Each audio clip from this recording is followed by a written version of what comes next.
Basically, it's very interesting, your thought process, and I might call it wisdom, Indian wisdom of the ages. Great.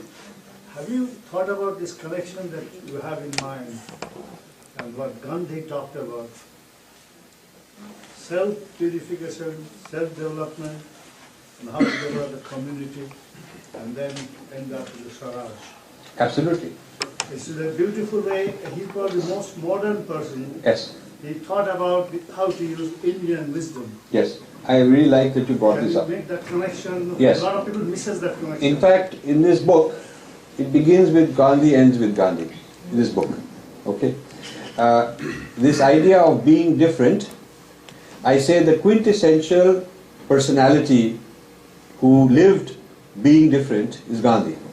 Because Gandhi never compromised his style, his dress, how he would eat. He took his goat to Buckingham Palace because when he went to England, because this is his lifestyle, this is what he will eat and what he will drink, and he's not trying to impress them and be like them. He was not interested in being accepted by the British on the British terms, but on his own terms.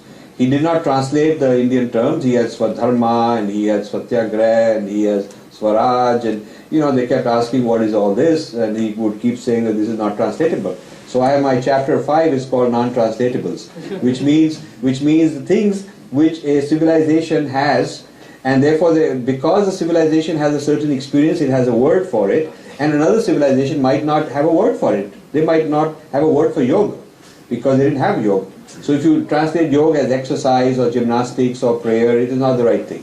So when asked what is the satyagraha, when the British judge asked him what is the satyagraha, he keeps using the word satyagraha and explaining what he is doing, but he doesn't replace it with some simple word.